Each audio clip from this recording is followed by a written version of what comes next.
بسم اللہ الرحمن الرحیم۔ آج ہم ایک نہایت اہم اور منفرد تاریخی و اسلامی تحقیق پر بات کریں گے۔ سندھ کی سرزمین پر مولا علی علیہ السلام کے قدموں کے نشانات اور ان کی سندھ آمد سے متعلق جو روایات موجود ہیں، کیا وہ حقیقت پر مبنی ہیں؟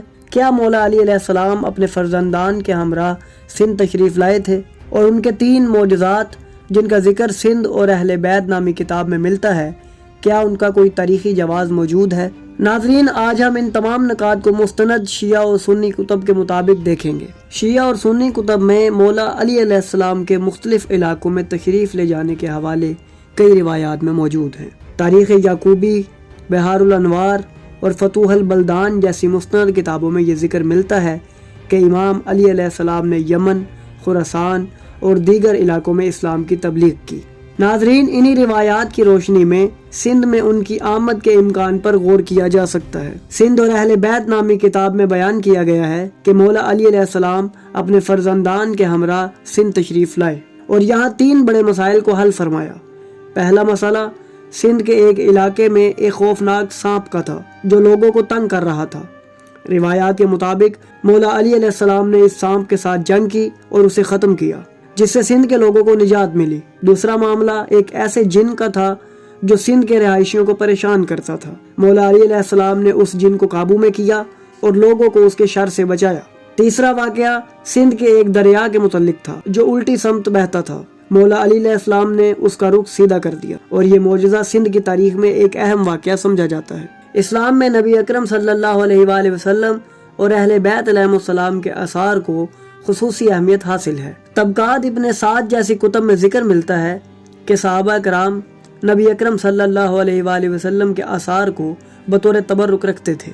سندھ میں موجود نقش قدم بھی اسی عقیدے کی ایک مثال سمجھے جا سکتے ہیں۔ سندھ اور اہل بیت علیہ السلام کا تعلق نہایت گہرا ہے۔ تاریخی روایات کے مطابق سندھ کے کئی افراد اہل بیت کی خدمت میں حاضر ہوتے رہے۔ سندھ کے بہت سے افراد اہل بیت کے خادم بھی رہے اور کئی کنیزیں اہل بیت علیہ السلام کے گھرانے میں ان کی خدمت کرتی رہیں۔ اس کے علاوہ تاریخی حوالہ جات یہ بھی بتاتے ہیں کہ اہل بیت علیہ السلام نے سندھی زبان میں کئی بار گفتگو اور مناظرات بھی فرمائے۔ اس سے ثابت ہوتا ہے کہ سندھ کے لوگ اہل بیت علیہ السلام سے گہری محبت اور عقیدت رکھتے تھے اور ان کے ساتھ براہ راست تعلق میں بھی رہے۔ ناظرین، یہ حقیقت ناقابل انکار ہے کہ اہل بیت علیہ السلام نے اسلام کا پیغام پوری دنیا میں پھیلایا۔ مختلف اسلامی تاریخی اور تفسیر کی کتابوں میں ذکر ملتا ہے کہ امام علی علیہ السلام اور دیگر ائمہ نے مختلف علاقوں میں جا کر تبلیغ کی اور لوگوں کو دین اسلام کی تعلیمات سے روشناس کرایا۔